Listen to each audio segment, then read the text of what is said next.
Assalamualaikum warahmatullahi wabarakatuh. Selamat pagi adik-adik. Sebelum melakukan pembelajaran kali ini, alangkah baiknya mari kita berdoa dulu agar pembelajaran ini dapat berjalan dengan lancar. Nah, judul tema kali ini yaitu mengenal jaringan-jaringan pada tumbuhan. Ada yang tahu tidak apa itu jaringan pada tumbuhan? Nah, betul sekali. Jadi, jaringan pada tumbuhan itu merupakan kumpulan sel-sel yang memiliki fungsi dan struktur yang serupa, yang bekerja sama untuk melaksanakan fungsi tertentu dalam organisme tumbuhan. Tumbuhan ini memiliki berbagai jenis jaringan yang terdiri dari sel-sel yang diorganisir secara khusus dan bekerja sama untuk menjalankan berbagai fungsi penting dalam kehidupan tumbuhan. Jaringan tumbuhan juga terdiri dari sel-sel hidup yang terhubung satu sama lain dan membentuk struktur yang kompleks. Sel-sel ini juga memiliki peran dan tanggung jawab tertentu dalam fungsi organisme tumbuhan, seperti pertumbuhan, metabolisme, transportasi, fotosintesis, dan perlindungan. Nah, adapun beberapa jenis jaringan pada tumbuhan yaitu jaringan epidermis, di mana jaringan epidermis ini merupakan jaringan yang melapisi permukaan luar tumbuhan dan berfungsi sebagai lapisan pelindung.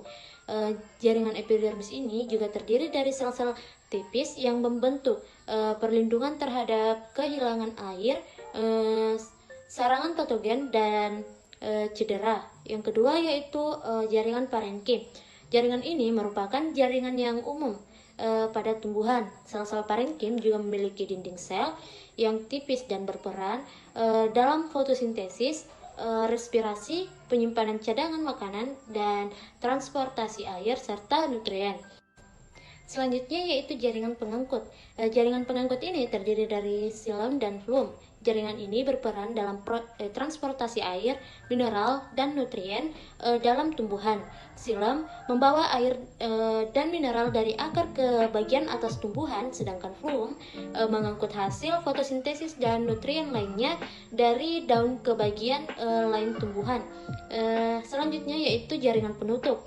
Nah, jaringan penutup ini terutama ditemukan di daun tumbuhan dan mencakup stomata atau pori-pori dan sel penjaga. Stomata mengatur pertukaran gas seperti penyerapan karbon dioksida dan pelepasan oksigen, sedangkan sel penjaga mengontrol pembukaan dan penutupan stomata.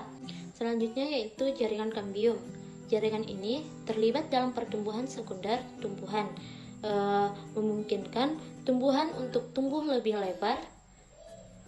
Kambium ini vaskular, memproduksi sel-sel tambahan untuk xilem dan flum, menghasilkan pertumbuhan lingkaran pada batang dan akar. Selanjutnya yaitu jaringan meristem. Jaringan ini merupakan jaringan aktif secara mitosis yang terlibat dalam pertumbuhan primer tumbuhan. Meristem terdapat di ujung akar atau meristem akar, dan di ujung batang atau meristem tunas, serta di bagian tumbuhan yang sedang berkembang seperti daun muda. Nah, selanjutnya yaitu jaringan rangka. Jaringan ini memberikan dukungan struktural pada tumbuhan, terdiri dari serat dan sel-sel kayu yang kuat. Jaringan rangka membentuk struktur, batang, dan akar pada tumbuhan. Jaringan-jaringan ini yang saya sebutkan tadi itu saling berinteraksi dan bekerja sama untuk mempertahankan kehidupan dan fungsi tumbuhan secara keseluruhan. Baik, mungkin sekian untuk hari ini. Saya akhiri dengan ucapan wassalamualaikum warahmatullahi wabarakatuh.